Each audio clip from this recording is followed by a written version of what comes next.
Bill and Melinda Gates were dethroned as the world's most generous philanthropists when their friend and fellow population reduction enthusiast, Warren Buffett, gave $37 billion to fund an army of population control groups.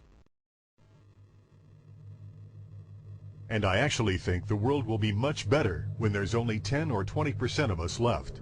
Dr. Eric Pianka. Prominent University of Texas biologist Dr. Eric Pianka, while receiving an award from the Texas Academy of Science, said that the worldwide AIDS pandemic was, quote, no good, it's too slow, and went on to laud the virtues of Ebola because it would kill 90% of the world population quickly. When his statements erupted into a national controversy, his graduate students defended him, stating that Pianka was too conservative and that all humans should be killed. But most frightening was the fact that in a crowd of over 1,000 prominent scientists, local newspapers reported that 95% of those in attendance gave Pianka sustained standing ovations every time he extolled the virtues of mass-culling microbes and man's destruction.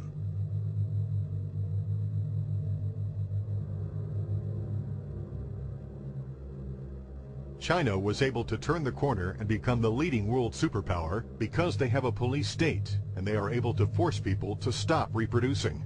Dr. Eric R. Pianka. The eugenics movement has now shaken off much of its Nazi baggage and is using people's legitimate concern about the environment as a cloak to conceal their real agenda. Everyone wants to breathe clean air and have good water. But the controllers of the environmental movement have done nothing but co-opt people's concerns and parlay it into support for global policies that further destabilize the third world and create untold misery. Phony environmental and conservation groups are now the biggest private landowners in the world. They lobby government to take property away from local populations, only to develop it themselves later.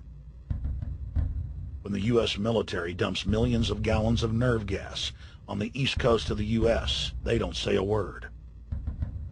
Thousands of companies are creating transgenic cross-species hybrids, splicing plants, animals, and insects, and releasing the new organisms into the global biosphere, vandalizing the very genetic code of the planet. And large environmental organizations do nothing.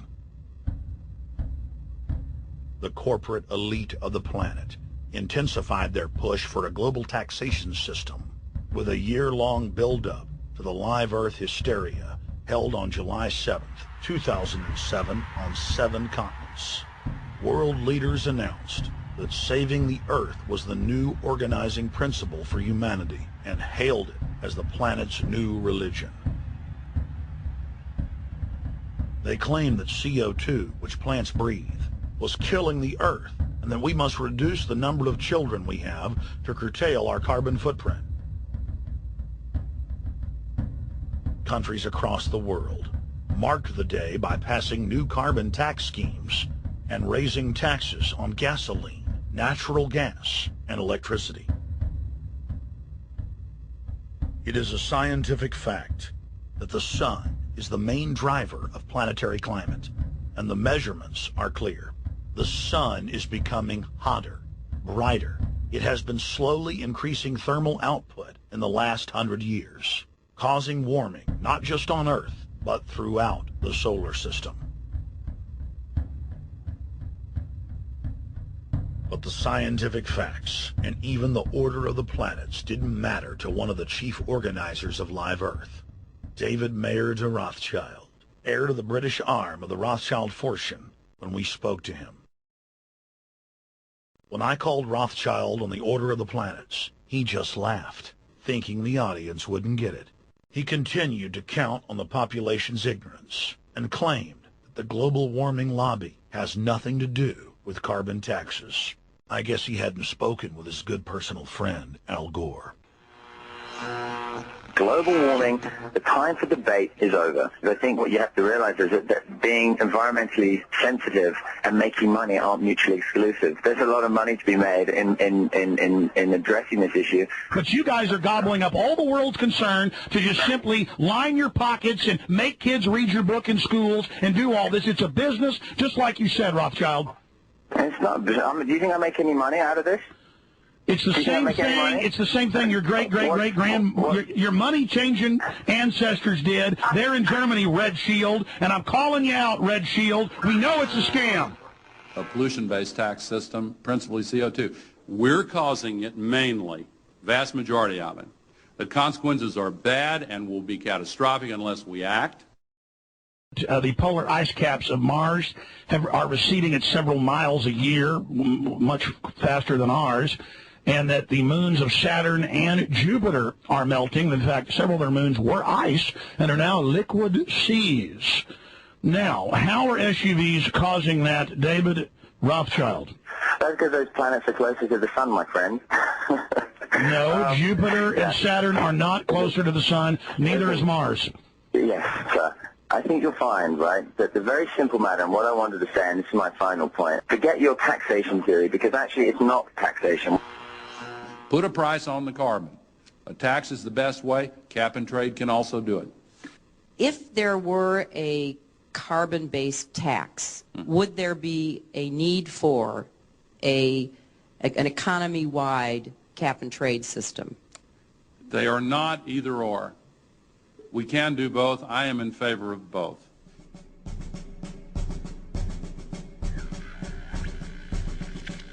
The architects of the New World Order are in a race to complete the structure of world government so they can suppress the independent development of technologies that threaten their monopoly of power, while at the same time steering new developments in the direction the architects chart for humanity. The technocrats call their governing system the final revolution because in the past, empires were enforced militarily. Now enforcement is primarily psychological and economic, and society itself is a construct of the elite who operate outside the controlled paradigm and control the civilization within, just as a child maintains the environment of a fish tank. We are like lab rats, living out our entire existence, never questioning the confines of the cage or the scientist who experiment on us. New World Order engineers have hijacked human destiny. Its controllers have closely studied human behavior for more than 100 years and are now steering us with expert control, using our primitive drives and desires as levers. They have developed their mind control systems to the point of being able to control the average unconscious person like a car.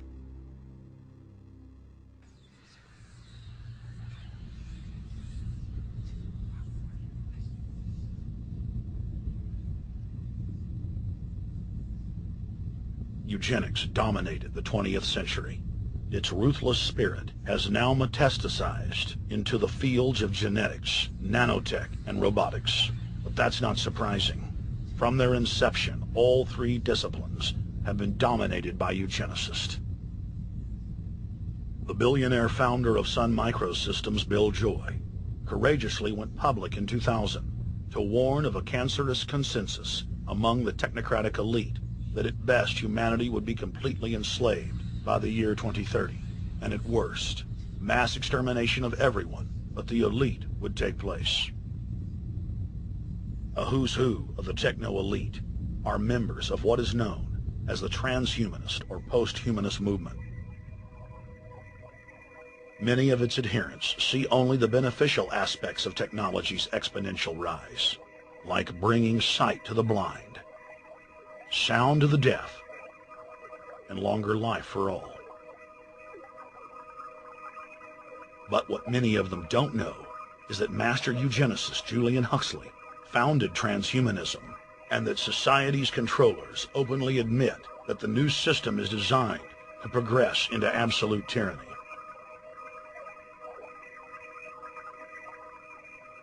Leading transhumanist Ray Kurzweil boasts that technological advancements will allow those that can afford it to live forever, but admits that most won't be able to keep up with the new master race. The drive for world government is now all about who will control and have access to radical life extension systems. Biological evolution is too slow for the human species. Over the next few decades, it's going to be left in the dust. Transhumanists believe that they will attain the fountain of youth by merging with technology. Now it may be within their reach.